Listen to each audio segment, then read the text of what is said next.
Welcome back to Powered by Play. I'm Drew, and I'm a professor of theater at Chapman University in Southern California. I'm Avery, and I'm a theatrical scenic designer. Every month on this podcast, we explore what we play, how we play, and why we play. We believe play powers us, and that's what makes it powerful.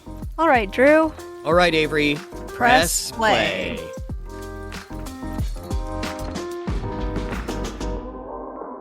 This month on Powered by Play, we're talking about home sweet home. Where do we live? Are the places that we live playful? What are our homes made of?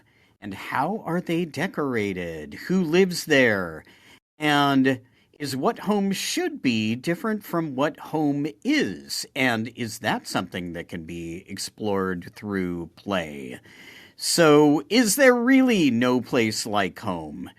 What is home to you, Avery? Let's begin with the simplest question there is. For me, it's probably where my loved ones are and where I sleep. Literally speaking, I just can't get past. It has to be where I sleep or where I feel the safest at times. And I think I can have multiple homes. I think I've come to that conclusion. After moving out of Southern California for the first time in my life 2 years ago, I have developed a little home here in my apartment and a little home in my community, in my program at grad school. But I still have my home in Southern California because I would have places to stay there if I had to. I have my family, I have my friends, and everything that I grew up with. That is also home to me. What about you, Drew? Yeah, I think someplace to eat, someplace to sleep, someplace hopefully safe, someplace that we can call our own. We can say, this is my home.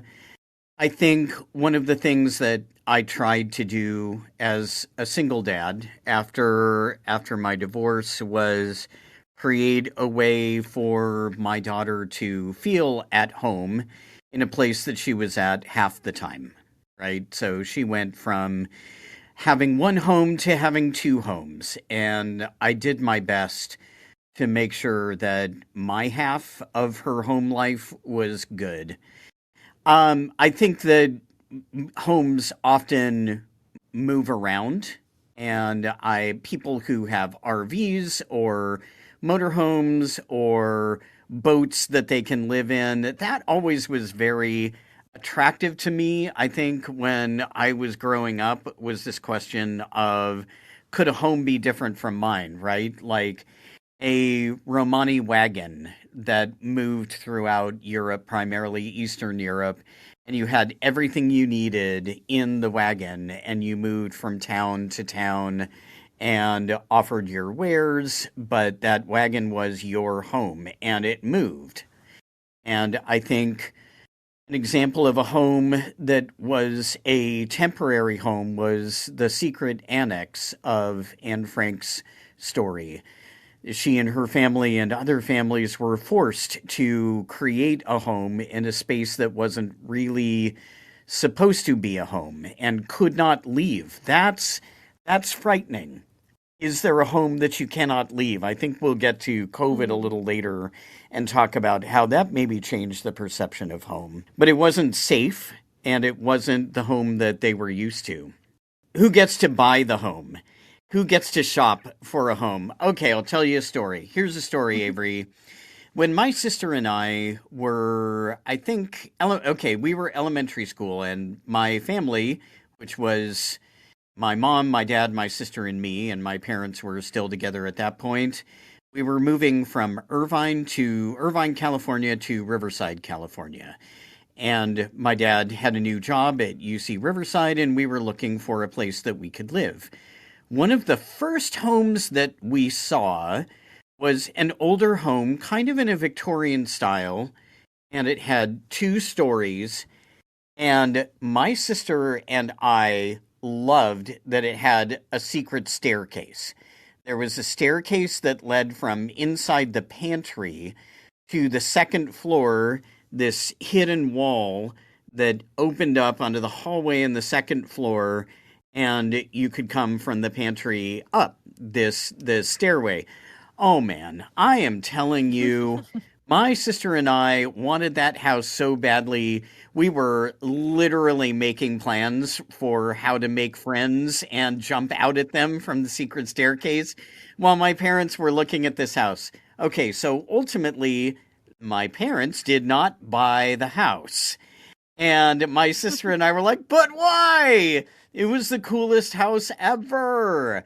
And my parents were like, well, we need to live somewhere closer to your dad's work. And it was really fun to see this house. One of the major disappointments. I mean, come on. Do not take your child to see a house with a hidden staircase if you do not want them involved with the decision making process. I'm Yeah. telling you. And then the idea of when do you step away from home? I'm thinking of Sam Gamgee in the adventure in Lord of the Rings, where he says, Mr. Frodo, if I take one more step, it'll be the farthest away from home I've ever been. And this idea of do you get to leave home, and is it frightening to leave home? So can you return? Sam didn't get to return to the Shire for I don't know. I'll make up a number because I don't think there's anything canon. Although I'm sure we'll have Lord of the Rings fans who will say, "No, Drew, this is exactly how many years it took for this adventure." For years, he didn't return for years to the Shire, and he had to make his homes wherever the hobbits were sleeping at that time. So, those are some initial thoughts. I think people can define home as a shelter with a roof, a bed where you sleep, or it can be the walls of your enclosure, like in the game Zoo Tycoon, or you can have geographical limitations like surrounding water or mountains, like the islands in Moana. Home can be a city, like with Kingston from the Unsleeping City of Dimension 20. He's sworn to protect New York City. Or home can be a country, like Vietnam is to the characters in Viet Gone or Poor Yellow Rednecks. Home can be a place to return to or to feel safe and recover from the world outside, such as that YouTube lo-fi music video girl where she plays endless lo-fi while she studies. Or home can have a lot of secrets and lies, like in Breaking Bad.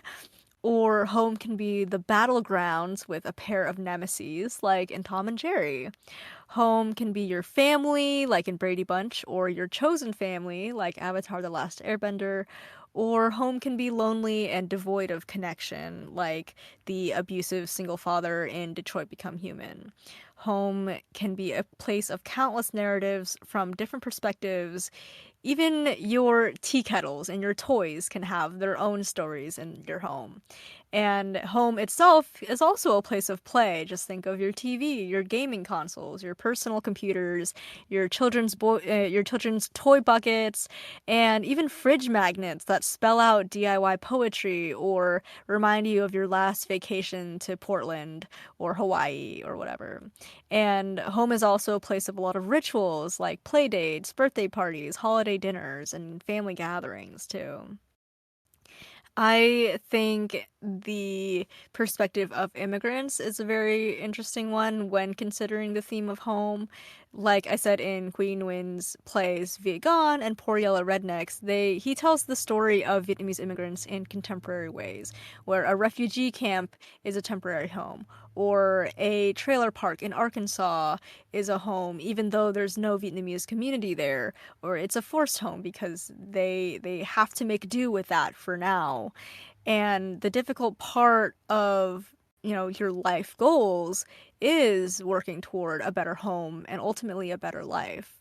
Another show I'm reminded of is Fresh Off the Boat with Chinese immigrant parents with US born boys. And it's based off a memoir by Eddie Huang.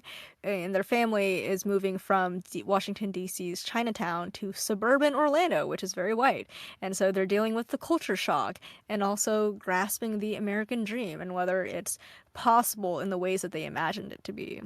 I think ultimately home is a dream. I think it's a goal. People work ultimately so that their home can be comfortable.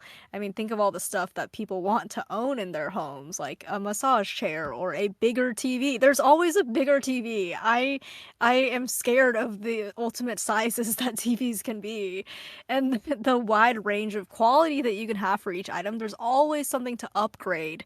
You know, you can upgrade your vacuum cleaner to a Dyson vacuum cleaner. You can have a Roomba. You can upgrade your, your massage chair that you have, your new couches. There's always more capitalistic stuff to acquire. And even then, on top of the capitalism, since childhood, we're also raised to think about our upcoming role in the home. Or not. Like some people of certain genders are raised to think about themselves in the role of the home, while another certain gender is like, nah, your role's not in the home, it's out in the workforce. You gotta go hunting, while some people gotta gather. It's how it's done. I don't know. But there's a lot to talk about here, and I'm really excited to delve into it with you. Oh, yeah, me too. All right, let's talk about childhood. We've kind of alluded to this a little bit. When I was younger as a kid, before that move that I described, my dad had created a platform for a tree house in a fig tree in our backyard in the house in Irvine. And then some steps to get to the platform, and then he kind of gave up on the project. And so rather than a tree house, my sister and I had kind of a tree platform, which was fun. We could sit out there and like play cards, or we could just sit out there and talk. But the idea of a tree house and how far up can you climb, and you're off the ground, and that's kind of cool. It was a really interesting sort of thing to have in my backyard.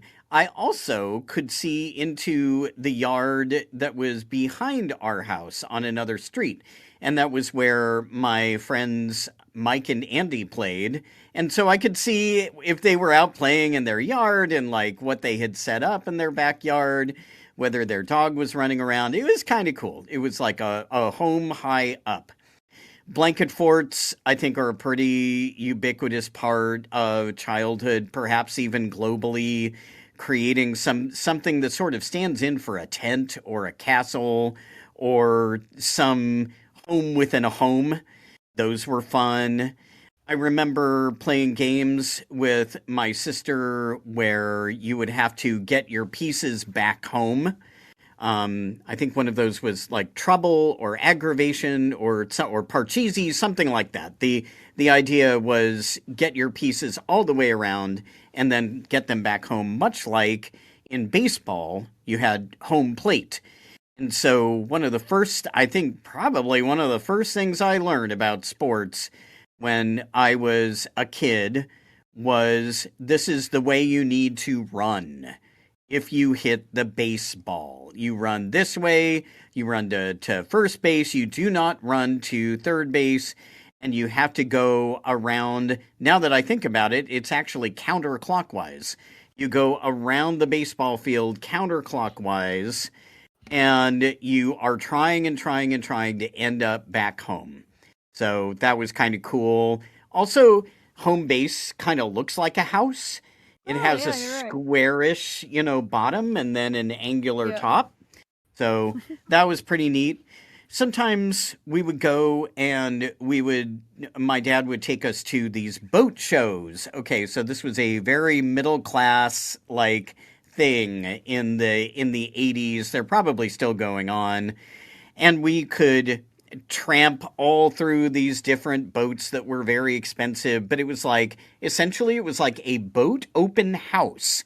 And so my sister and I could go into the living areas of these boats and we could pretend like we were living there and, oh, what would you like for breakfast this morning? And, hey, Brooke, where are you going to sleep? I would sleep here if this was our boat, that kind of thing. I mean, it was very, very silly, but kind of fun just to think about the other ways that people might live. My sister also had some doll houses and My Little Pony castles and things like that, and it was fun. As a boy, I'll get to Lego sets in a little bit, but it was less dollhouses and more Lincoln Logs, Lego sets, things like that, where because you were a boy child, you would build your own home. The home was not given to you, you would build it. Probably preparing us all for the Notebook movie that would come later, right? Oh my I'll gosh. build you a house. Okay, anyway, there was a year, 1980 to 1981. My family moved to England for a year. My dad did a job exchange with a guy who lived in England. And so he lived in our house in Irvine, and we lived in his house in a little town kind of in the middle of England. So suddenly, for a year, we were spending time in a home that someone else had bought, someone else had decorated, and it was very much like not our house, but we were in it for a year, and we would have friends over to play, and we would kind of go and garden in the little back garden. That was a very interesting experience. So, what happens when a home is borrowed and it is yours for a period of time? Those are things that, oh, one more thing. Haunted houses. This was big. Okay, when I was a kid, I cannot tell you how many Scooby Doo stories and how many choose your own adventures I read that had to do with houses that were haunted. And here's the thing, they had been someone's house at one time. And now that person was gone and the house was empty. And who was now inhabiting that house? And what happened if you intruded on that house? All kinds of different things about that. My probably one of my favorite choose your own adventure books was The Mystery of Chimney Rock, which was Ooh. all about you being dared to go into this house and what happens. And there were various storylines based on what decisions you made. There were various storylines. You could encounter a story where you got turned into a mouse, or there was like a witch who was in the house, or it was it belonged to like a rich person. It was very cool to see all the different possibilities that could be there. So, home meant a lot of things when I was a kid. And you're right, we rehearse what are you supposed to do in a house when you become an adult. When you said the tents, I totally completely just remembered that we had like some small tents, we had like a medium tent. For I don't know what it is about putting a tent up inside your bedroom, but it's just so magical to a kid. It completely changes everything, and now you're in like a little fortress, little home. It just changes so much, and you're right, like those blanket forts and the pillow forts were just really magical. I don't know what it is. And sometimes we would even put up a tent outside in the backyard and then sleep there for a bit. My That was my dad's idea. He was really into fresh air and stuff like that at the time. But I didn't really like play role play house games growing up. I was more of like an adventures and reading kind of kid. But I did have like Barbies and My Little Ponies and Littlest Pet Shop and their respective homes too. And we did watch some home related media, such as the show The Brady Bunch. I don't know if you've seen this, but it was such a comfort show for us growing up. Features a couple with three kids each marrying and then integrating their family together. So there's lots of growing up drama, but it's always resolved at the end of every episode. And it's always comedic, wholesome, loving, and just communicative. And it was such a, I don't even like it was so different from what my family was like growing up, to be honest, because our family was pretty dysfunctional. We were arguing all the time. My parents never got along. My siblings and I rarely got along growing up. And then here on TV, we watch the Brady Bunch. Like, sure, they have a lot of their arguments, but, they model relatively healthy and caring parenting, especially with the multi-children household. And the kids go through everything from puberty, dating, or going steady, to braces, running for school government, all their hobbies, their clubs, family trips, camping, even fights with other siblings. And it was, even though there was all that conflict and growing up stuff, they were still such a healthy family. And I think that was a very significant piece of modeling for me growing up, to see what my, I guess, ideal family home environment would be like. And there was even an episode where Jan, one of the middle children, was like, I'm sick of siblings. I don't want any. And the other siblings were like, fine, we'll ignore you for a week and forever then. Goodbye.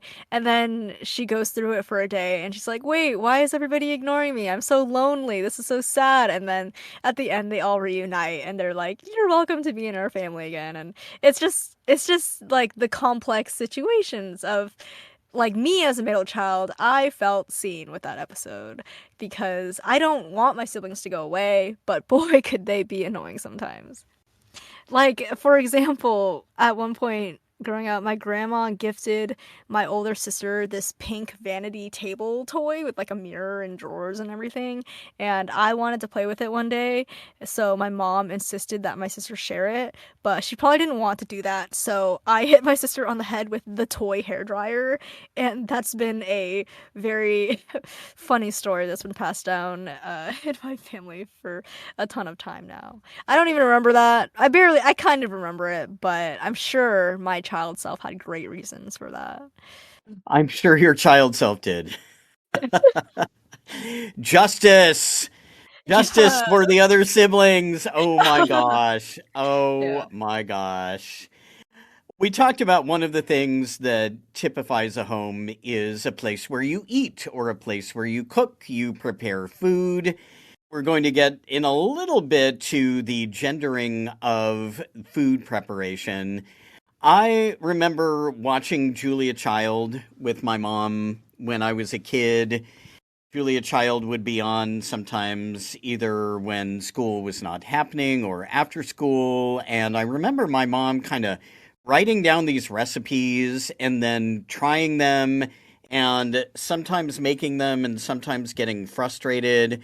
I think Julia Child was very aspirational during that time for, in particular, women who wanted to look at cooking as something more than you have to do this and a science and an art. It was a really actually a fascinating show, and Julia Child was a fascinating person and just enormously entertaining kind of in the later parts of her life. I want to say she got that show maybe like in her 50s, 40s, 50s.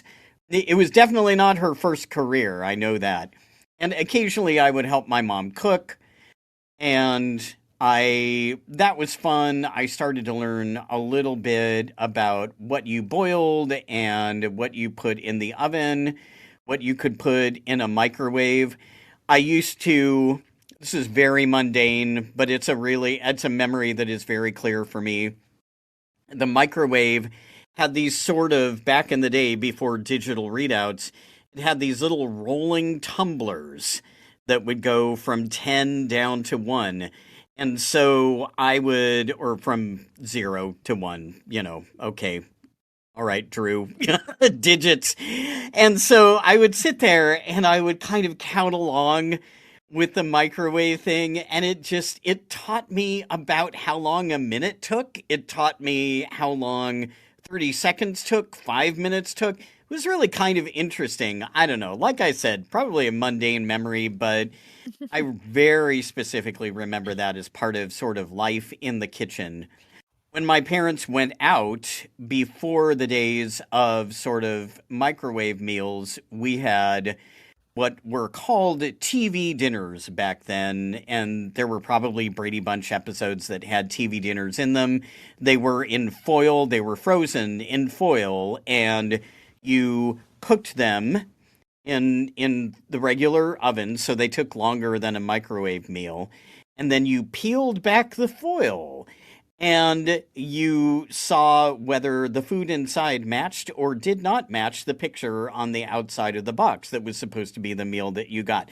I don't know why these were exciting to me and my sister, but whenever we had a babysitter or whenever my parents went out and we were with my grandparents would usually cook, but when we had a babysitter or something was going on, we would get to sit in front of the TV and watch something and have a TV dinner. They were usually highly processed, but they were yummy. I'll just say it. They were very, very yummy. And so, this idea that food could be something that was already made, you just had to thaw it in the stove was, I don't know, one of the first things that I learned. So food was fun. I think probably a couple of times on Mother's Day, my sister and I made my mom breakfast in bed. That was kind of cool. But that's what I remember about childhood. Oh, and then I'll give a shout out to the Nancy Drew video games. The Nancy Drew video game series always seems to have Nancy Drew creating some kind of food as part of the adventure, whether she's like creating snacks or she's working to earn money, always seems to have her doing stuff. I'll also give a shout out to the many board games that have you serving customers by putting things together, whether they're meals or sweets or whatever, and the real time. I played this with my buddy Matthew, who got this game, Kitchen Rush. Kitchen Ooh. Rush has sand timers, and you have to take the sand timer and move it from one part of the kitchen to another part to get that part of the meal ready. But all of these simulations of work that you do in the kitchen to prepare food, people who get all excited about playing a video game or a board game and then might go, I'm going to order some DoorDash because even though I digitally am having fun cooking, I don't think I actually want to cook for myself. Mm. Another cooking video game growing up was Cooking Mama, which is it was on the Nintendo DS, I think, and it was a cooking simulation game with a mother character specifically guiding you through the steps. And whenever, you would chop stuff, you would crack eggs, you would mix stuff, and whenever you did stuff well, she would provide words of affirmation, like, perfect, just as skilled as mama. Or even if you failed all the tasks, she would say, do not mind, as in, don't worry, she'll fix it. And that's such a lovely. I was really drawn to that game because it was really cute. Like the mother figure, the cartoon of her was so cute. And also, my mom would never have been as affirming verbally as this mother in Cooking Mama is. So kudos to that. A internet video creator, Li Ziqi, is known for creating food and handicraft preparation videos in her hometown of rural Pingwu County in Mianyang, north central Sichuan province, southwest China, often from basic ingredients and tools using traditional Chinese techniques.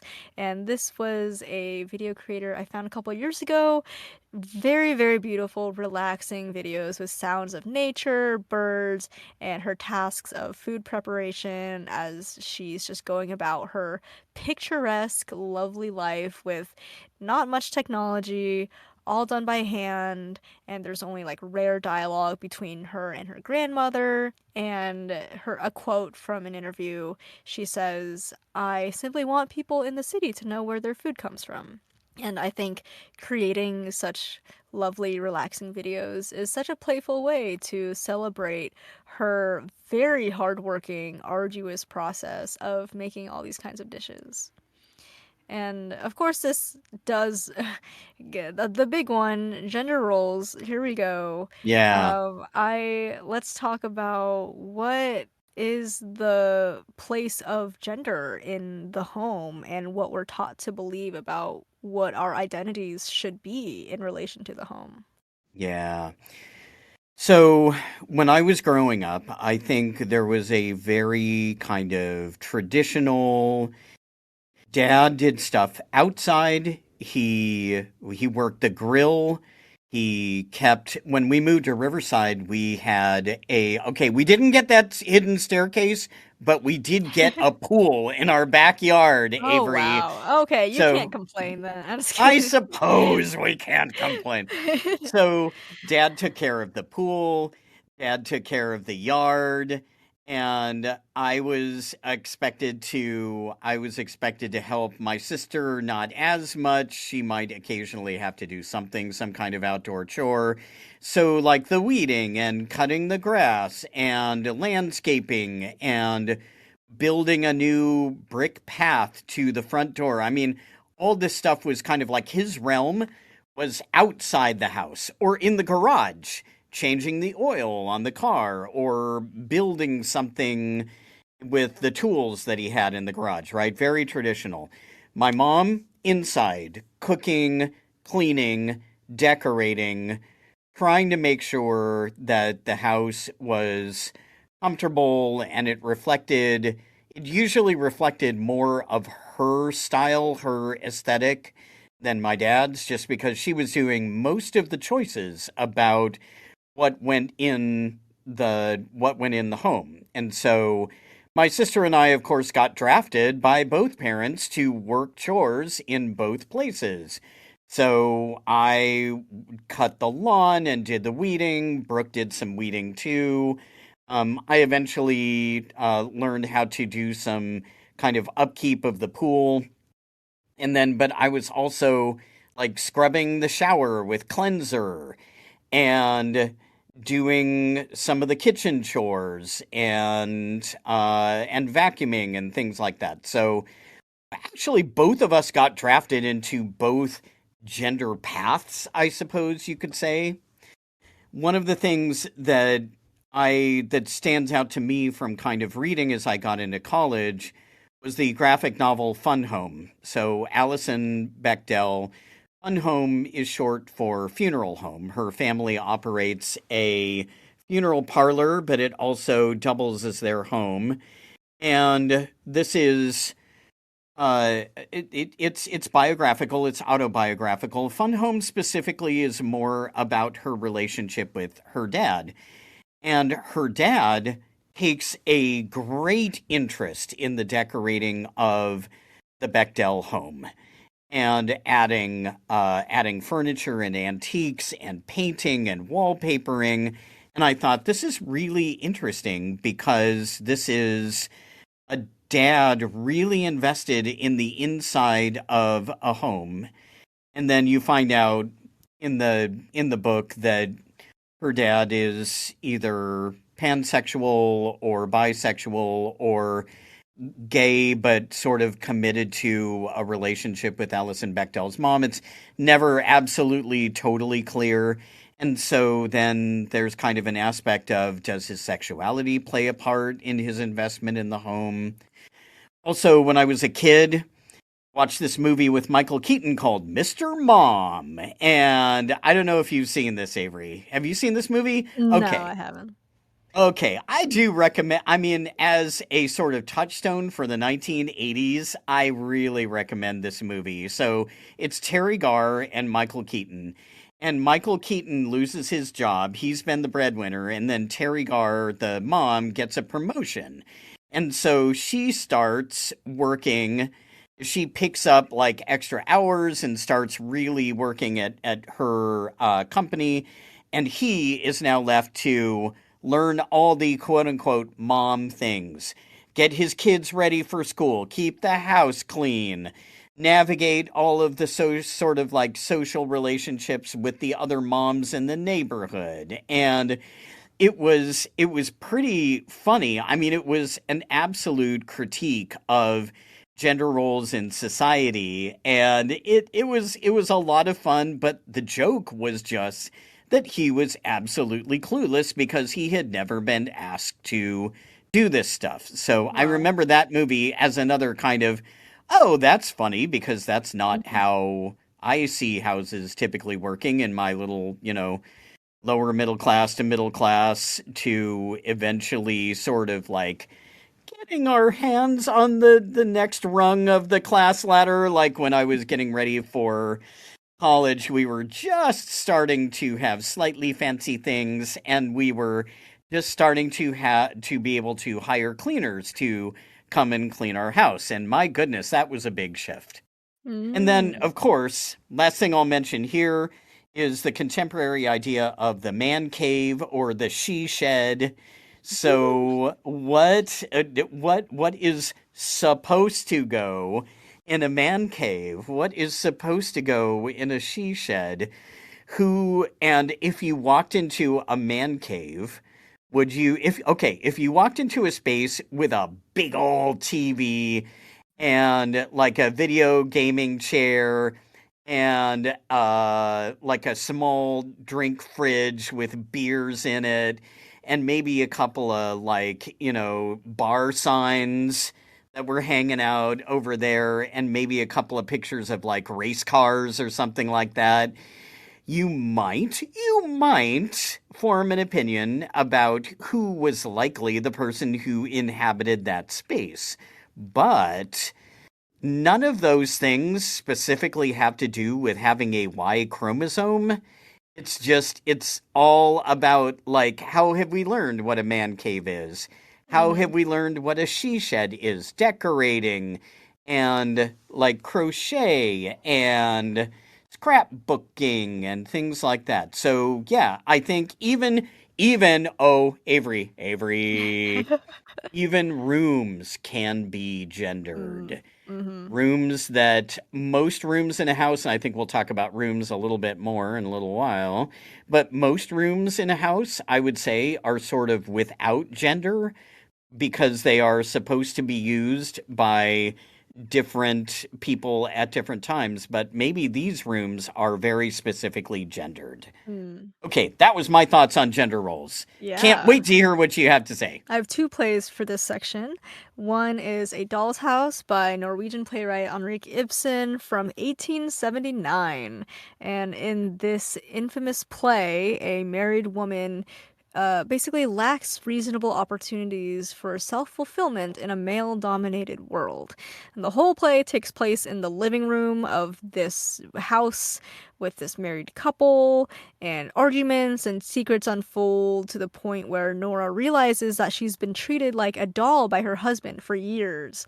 And at the end of the play, she walks out the front door and slams it behind her. And this whole play is basically the metaphor of the dollhouse, which is like flimsy, pretty, superfluous, childlike for girls, for children. And then the metaphor of the doll, where Nora feels insignificant, light, disposable, and she has no real agency over her own life, such as, real women felt in the 1800s, 1900s, 20th century, everything, and every century since, due to the patriarchy kind of running everything. Some quotes from this play. She basically imagines being free from debt is to feel quote unquote free, to be free, absolutely free, to spend time playing with the children, to have a clean, beautiful house the way my husband likes it. And that's so sad that she sees like financial power as just being able to satisfy her husband and her children at this point in the play. Then at the end of the play, she realizes, I have been performing tricks for you, husband. That's how I've survived. You wanted it like that. You and Papa have done me a great wrong. It's because of you I've made nothing of my life. So this quote says that basically dedicating one's entire life to pleasing men is harmful to finding your own identity as a woman or a non-man.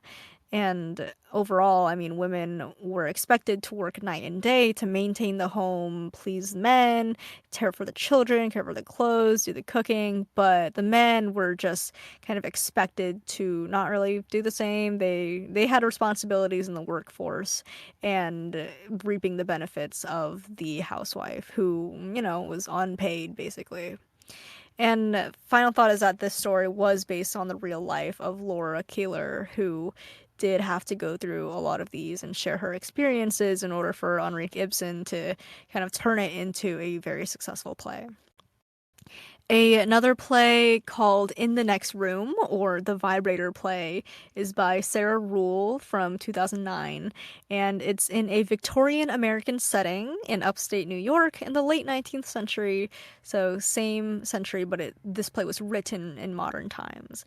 And it's about the ignorance of female sexual desire, about motherhood, breastfeeding, and jealousy. And in this play, they kind of go over the early history of the vibrator when doctors allegedly used it as a clinical device to bring women to orgasm as treatment for hysteria. And this play did get 3 Tony nominations too. I did do dramaturgy, which is basically an in depth academic study on this play during my undergrad. And I discovered that the Victorian society really had separate spheres of life. So there was the public sphere and the private sphere. So women were supposed to be in the private sphere, in the kitchen, the home, caring for children, cleaning, and maintaining it. While the men were in the public sphere, working outside, dealing with society, their business, economics, bills, and they had all the power both in society and in the home. And around this time, Victorians were starting to marry for love due to, stuff like changing times, the changing economy, growing of the middle class, and the popularity of romance novels instead of just marrying because their parents set them up. And in this play, the home wife desires romance and passion with her husband, and she's being treated for hysteria, likely due to all the patriarchal limits that she has from actually being a human in society. In the Next Room is also like a one set story where it does just take place in their living room as well as the operating room where the women get to be operated upon by the doctor. And it's funny, of course. I mean, hey, it's about the history of the vibrator, but it's funny and dramatic in this way that both of these plays have these themes of women in the 1800s not having enough agency to be their own person. For goodness sake, why, why is this so mean to women for no reason? Mm. Yeah, and the Victorian doctrine of separate spheres, so men outside, women inside, men public, women private. One of the best depictions of that, at least something that I have loved for years and years and years, is the movie version of Mary Poppins, where Mr. Banks is all about negotiating his job at the bank and then being outside and communicating with the men in society and that kind of thing. And Mrs. Banks is in the house navigating through a kind of a small army of servants, including looking for a nanny all the time. But secretly, Mrs. Banks is a suffragette and wants to be part of the public sphere.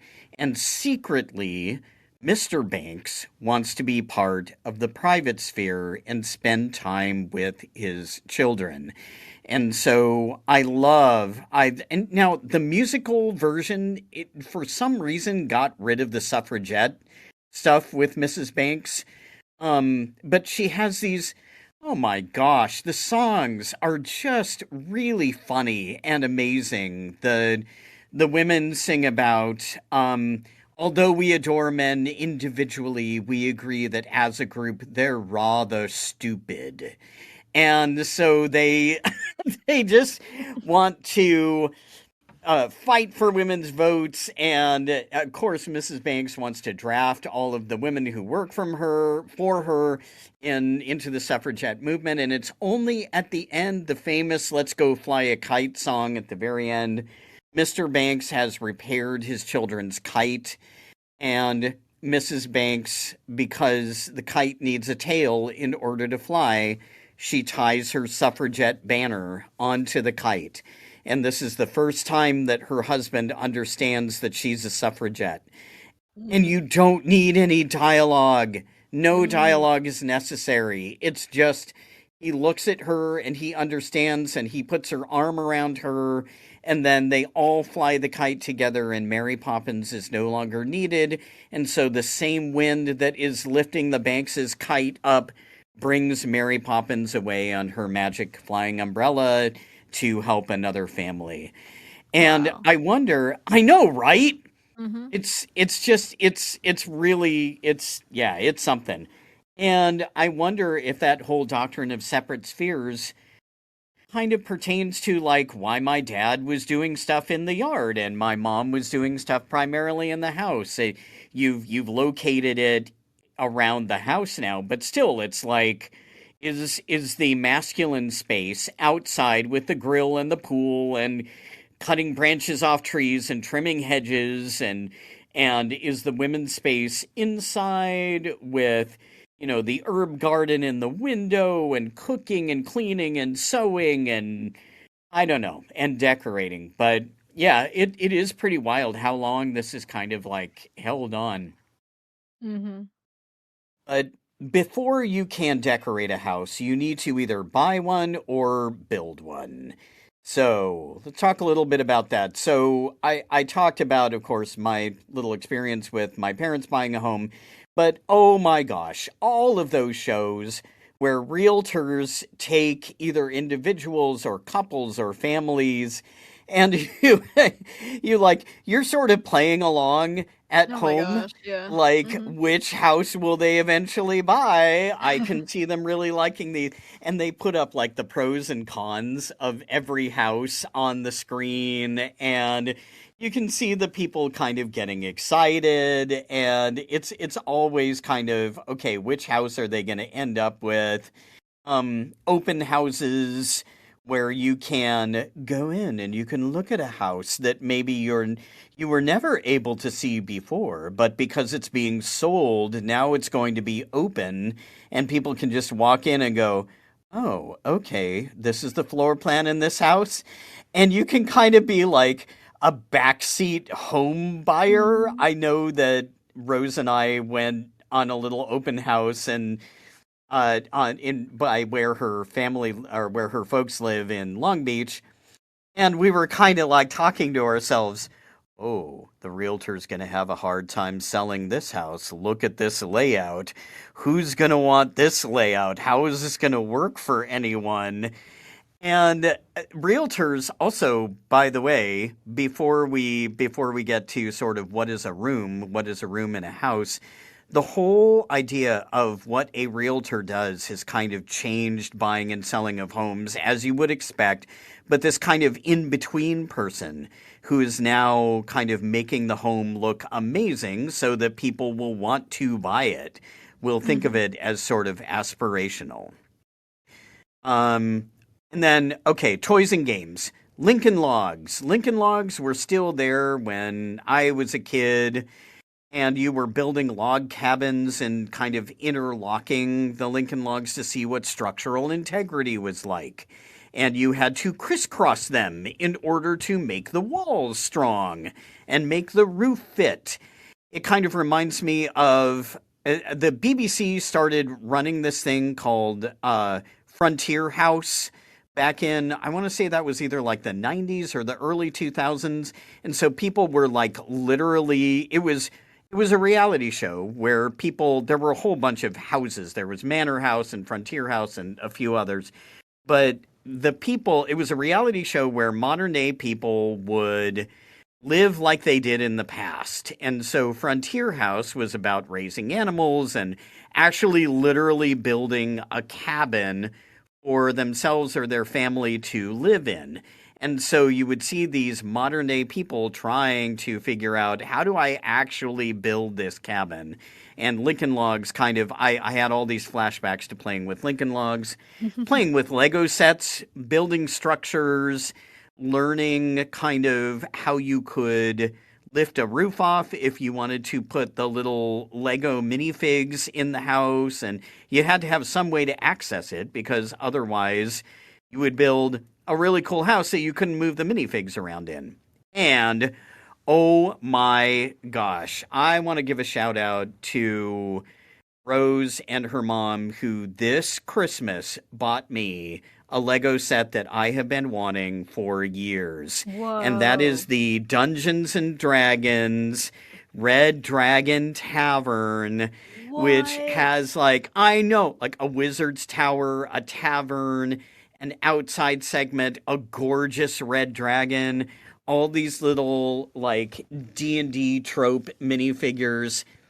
And as I have been building this, the idea is that you build this set and then there's an actual adventure slash mini campaign that you can take people on through the Lego set with the minifigures. And so you have monsters and you have little secret spaces in the Lego build where there's treasure and Ooh. also traps. I know, I know. Look at me. I've got such like Dang. childlike wonder about this set. And so Yeah. as I'm building this set, still working on it, it's a big set. But as I'm working on this set, I'm thinking, okay, how do I put the minifigs in and out of the tavern? How do I move them in and out of the wizard's tower? Still have structural integrity so the piece holds together, and it's almost like it's almost like doing scenic design, Avery, where you have like one What? wall that is essentially removed. And it Mm-hmm. has been so much fun to build this set. Lastly, the board game Betrayal at House on the Hill.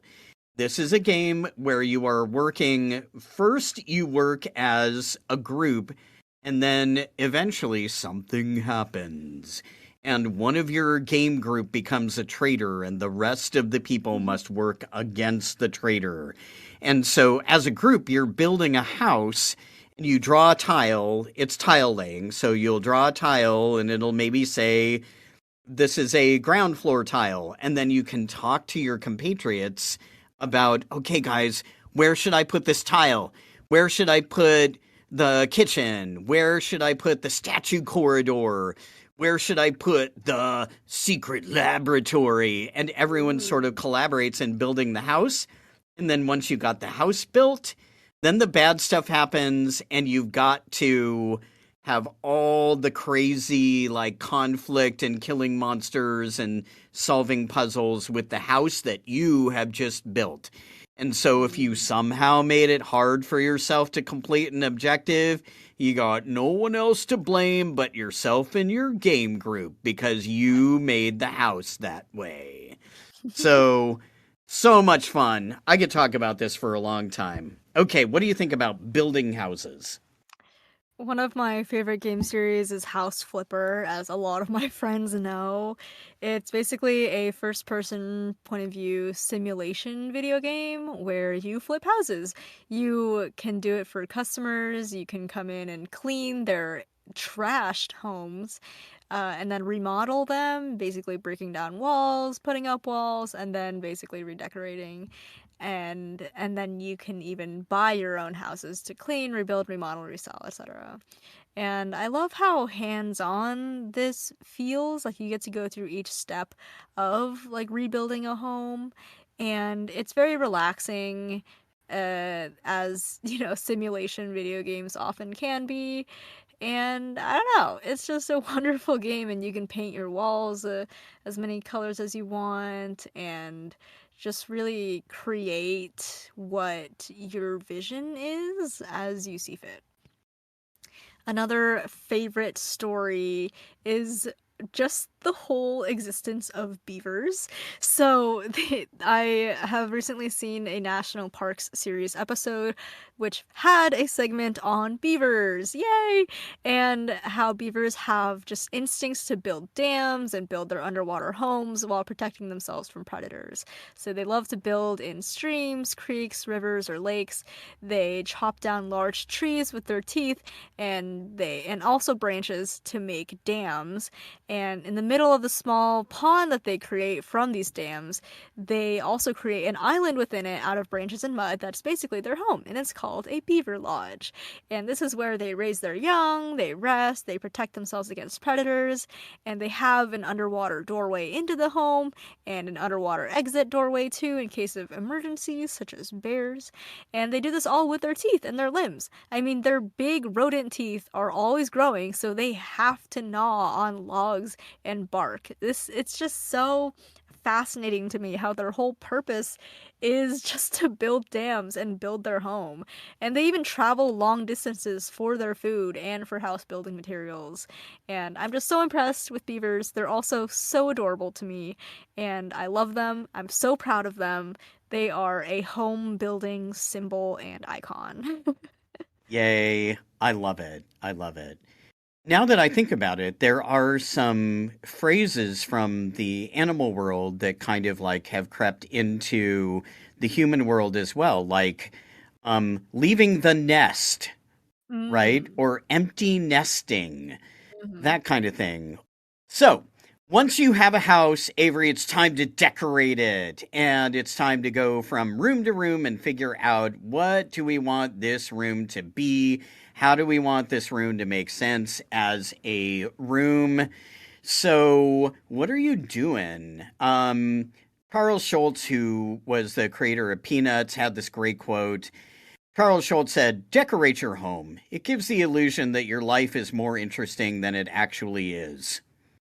And I kind of love that. I kind of love that whole like, yes, I have this souvenir from this place that is a very fancy place, and Mhm. I like either went there once years ago, or somebody brought me the souvenir, or I have this poster that makes me look like I'm a lot smarter than I actually am because it has to do with science and I don't know, that kind of thing. Mhm.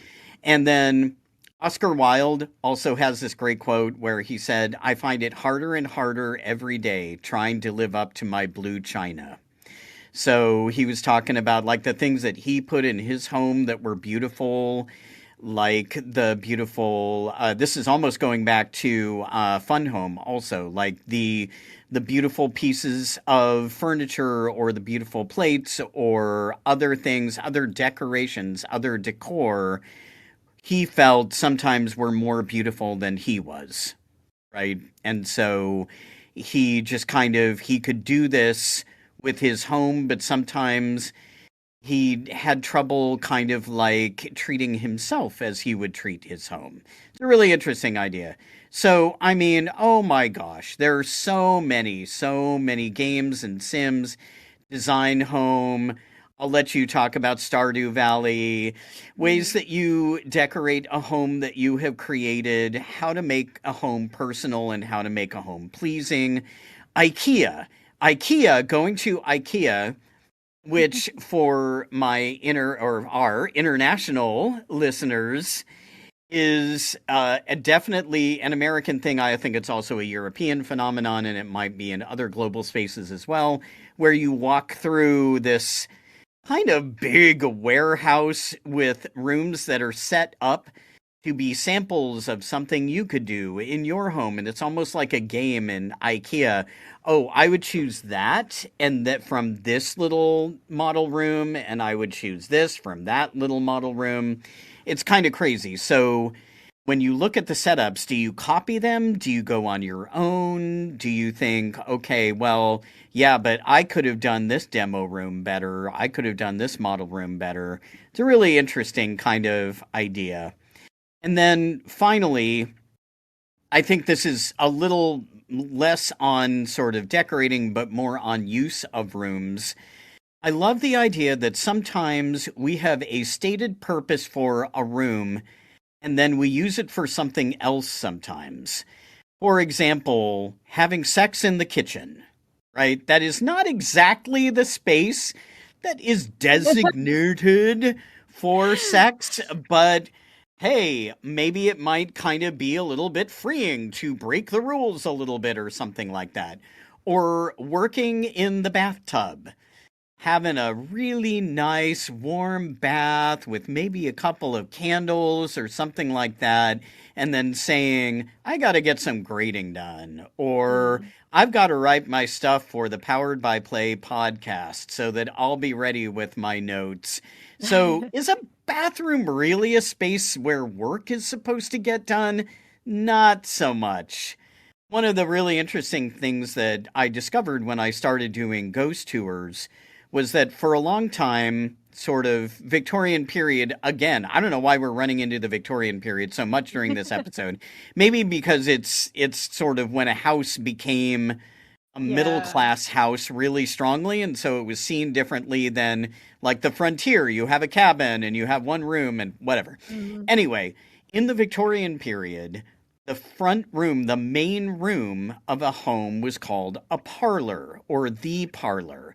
And so much stuff happened in the parlor. You had usually a piano, or you would have people over and you would serve them in the parlor, maybe not the dining room, or you would play cards, or you would have really important talks with people who came over and maybe kind of wanted to date your daughter, court your daughter or something. There's a whole gendered thing too. Story Hmm. for another time. And one of the things that was put in the parlor after someone passed away, there was a wake. And so the dead body of the person would be kind of laid out in the parlor until enough time had passed that you were sure the person was not going to wake up. People had been able to visit the person, come to the house and visit the person and say their goodbyes. Hence, funeral parlors became kind of the space where Mm. bodies were laid out, because around after the Victorian era, after the kind of hell of World War I and World War II, maybe having a dead body in the house wasn't as sort of attractive anymore. And so there were now commercial spaces that were created to take over that particular function. And so the name of the parlor, when realtors got involved and when this cultural shift happened, the parlor was renamed to the living room. And it now had a completely different sort of meaning. Like, you were living in this room. This is where life took place. And I don't know. That's always been fascinating to me. Rooms, Yeah. how they're decorated, how they're laid out. So that was a few thoughts that I had. Amazing. As a scenic designer, I do always have to think about what a space says about a character and what the space says about that character's story. So, when in Stardew Valley, when you marry characters, they get a bedroom in your home. And, usually when you marry characters in this game, you have gone through a bunch of character development with them. Like they start out at a rocky point in their life. Throughout the course of your relationship, they start to figure themselves out, and then you basically both mature together, and then you get married, and then they have a room in your house. But for the case of the character Shane, he's kind of oh my god, he's the alcoholic bad boy that apparently is everybody's favorite to marry in this game. But when you meet him, he's at the pits of alcoholism. And then as you slowly become a better friend and person with him, he eventually gets a job, stops drinking ish, he's not as messy. And then at the tallest point of his arc, you're able to get married. But his room is still messy AF. And that's something that so many people have disliked about Shane's marriage room, to the point where they have downloaded mods for the game to change his room to a cleaner room, or just like minus the trash of his room, so that it actually reflects the character development that he went through during your courtship with him. And but anyway, Stardew Valley is a great game where you can decorate your house. And Yes, it is. yes. And similar to Animal Crossing New Horizons, where you can like farm and fish and catch bugs and stuff, you can decorate your entire island to however you like it. Even if you, like my friend, want to make a giant maze on your island with a bunch of pit traps throughout so that your friends visit and then get lost in the maze and then fall into pits repeatedly. So you can do whatever you want with sometimes when you decorate stuff. And a great play that I've read and then seen online in recent years was I and You by Lauren Gunderson from 2014. The setting of this play is Caroline's room. It's described as a girl's room, busy, colorful, but not girly, a big, many pillowed bed, laptop, speakers, pop music blasts through the room. And then during the story of this play, a boy unexpectedly comes in to work on homework together. But, spoiler for how this play is going to unfold, this setting is actually her imagination. Her body is undergoing a liver transplant surgery, and it's this boy's liver that is trying to be part of her body. And at the end, all the walls of the room fade away to, quote, infinite blackness all around as the surgery ends and she actually finally accepts him into her life. And wow, this is a stunning play. It's written basically like a thriller mystery of like, why is this boy here? Why are they really doing homework about Walt Whitman for so long? Like, what is going on? And there's just these little crumbs of mystery that are planted throughout, and then you realize that it's not really, an actual bedroom. So I talk about this when we're talking about like home decorating because I was really interested in how this was a teenage girl's bedroom and how it says like it's not girly and how the way when I saw the recording online during quarantine, it was just so many posters, like a couple dark windows. There was just a lot of photographs up because this girl is also like really into photography, but there's a lot of stuffed animals. It's kind of messy. There's kind of clothes in a lot of piles. It was a very realistic rendition of like a teenage girl's bedroom. And I love that the set description for this is so open ended because now any set designer can interpret this teenage girl's room to be a different kind of teenage girl's room. Like maybe she really loves the color black and is really into like metal and rock, or maybe she's really into indie pop and really loves unicorns. And it can be like anything. And it just reminds me of my childhood as a teenager wanting to decorate my room in a way that reflected who I was because like you know how you mentioned there was like boy rooms and girl bedrooms. Like my parents painted they got my room painted pink and they got my brother's room painted blue, and then they got my older sister's room painted green. I had the pink room and I did not want the pink room. I wanted the blue room because blue was my favorite color. And just constantly, I mean, it was a positive color to have. Like, it's a nice, lovely, bright color. But, like, my personality really was drawn more to blue. And so I ended up covering the walls with, like, my own photos, artwork, anything to cover up the pink just to make it a little bit more mine.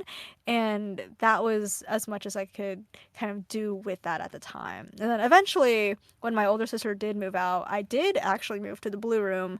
And my favorite shade of blue is like a Prussian blue, but the walls here were more of like a baby blue. So I also redecorated my room then to reflect more of the dark blues that I preferred, and I wanted to really kind of darken the walls a lot more as a young adult. But alas, there was only so much I could do, and I just love that the set of this play reflects a teenager's room because it's such a great example of what scenic design and set dressing is supposed to say about a character. Like, I have learned through my scenic design program that scenic design is not just about the walls that you build, it's about what the walls look like, what is on them, the furniture that's next to them, everything else on top of them that, tells a story. And I also love IKEA, I love walking through people's rooms and like analyzing who they are as a person and visiting their spaces and understanding more about people through the spaces that they have. So yeah. Yeah, very cool. When you were talking about the pinkness and you were saying anything I could do to make it more mine or make it more me, I was thinking of the show Wednesday. And Mm. the attic room that Wednesday shares with her roommate Enid. And this is also kind of like a Glinda and Elphaba type thing, but literally one half of the room in Wednesday is black and one half is pink. And you can see the exact line where it's like, this is Wednesday's half and this is Enid's half. It's just, yeah, it's really cool, really fascinating. Yeah. Um, just a couple more thoughts. I was thinking about other kinds of homes, tiny homes, the trend of how much do you really need? How small a house can you get away with? That question, like, look, the toilet folds up and then it becomes a desk for writing, and all the really interesting, kind of unusual ways to have things become something else in a tiny home. And I think that for a watcher, kind of for an outsider, we might be sitting there thinking, could I live in this house? Like what would I have to give up? I always think about my board game collection and I'm like, where would I put my games, man? Yeah. Not my kitchen implements or my clothes, but where would I put my board games? Would I have enough space to put my board games? So there's that kind of thing, tiny homes. Homes in space. I think of Star Trek The Next Generation and Deep Space Nine, where there was a huge starship or the space station Deep Space Nine, and it had schools and arboretums and hospitals, sick bays, and all these other things that were homey, I guess you could say, right? There were Yeah. kids on Deep Space Nine. There were kids on the Enterprise in Next Gen. Really interesting. Or the Jetsons, or the show Eureka, which was kind of a short-lived show on the Sci-Fi Network. Smart homes, robotic homes, homes that would help you out, that would kind of get you from sleeping in your bed to, okay, now I'm up and having breakfast. Okay, now I'm going down to my like space car, my flying car, that kind of thing. Or especially in the movie Encanto, the casita, the home that everyone's room not only is decorated in a way to indicate who they are, but also is an indication of their power. So, speaking to animals or growing plants or whatever it is. And I always thought, oh, that'd be cool. Or I thought when I saw Encanto, that'd be cool to have a house that would help with the dishes, that would just kind of like the tiles would flip the dishes down and Yeah. would pull the chairs out when people were coming to eat, those kinds of things. And then before you take on some final thoughts, I also was just thinking about how kids learn about different homes in different parts of the world. There are those books that show you this is a kid who lives in a tent. This is a kid who lives in a maybe even like an underground shelter or something like that. This is a kid who lives in a penthouse in New York City. I don't know, just all the spaces all around and all the different ways that kids live and an openness to that and just a knowledge that ultimately there is one planet that we call home, right? Home, if you extend it all the way out, we are all in a single home, and it is a home that we cannot leave, right? I mean, I know that when we all went through COVID, we thought, oh, this is what it was like to not be able to leave our homes. And we had this kind of like, oh, I'm going a little bit stir crazy. I'm getting a little bit of cabin fever. And some people were like posting memes of Jack Torrance in The Shining, just kind of like, I can't leave the hotel because I'm snowed in. I can't leave my house because I can't leave because the quarantine is going on. And the idea of what happens if you are trapped. We talked about that a little bit at the very beginning of the episode. But ultimately, folks, we are all here together and there's nowhere else to go. I love this quote from David Suzuki. And Suzuki says, "The human brain now holds the key to our future. We have to recall the image of the planet from outer space, a single entity in which air, water, and continents are interconnected. That is our home. We have one planet we call home." I'm now out of David Suzuki's quote, by the way. We have one planet we call home. It has many rooms. They have many uses, but ultimately, this is where we are. So, final thoughts from you, Avery, before we wrap it up? Yeah, my final thought is from Lauren Gunderson's author's note in I and You. She says that she wants theater to be a blessing, to be a sacred ceremony, be a benefit and a mercy. I want theater to affect, encourage, challenge, and strengthen you. I think a theater is a secular and holy place, a spiritual hub for realists, a cauldron for agnostic believers in the simple magic of humanity's greatest strength, storytelling. End quote. And Ooh, I love that. Yeah, Yeah. Lauren. I loved this quote because it's so true in that the stories we tell about our homes and what our homes could be are so significant. And I think all the stories, all the very wonderful stories I've had of like finding new homes and having loving homes and having chosen families, like in the She-Ra remake animated series, the friends that you make along the way that you collect into your home, the people that you welcome into your home, and what you would do to protect it. Like, all these stories have been some of the reasons that I believe that I can become more than any of my current limitations. Whether that's, having to redecorate my teenage room or moving across the country to another place that could become my home, and ultimately I have been able to make home. So I'm very glad that we got to talk about all these wonderful topics today, Drew. Thank you so much for joining me. This has been Powered by Play with Avery and Drew.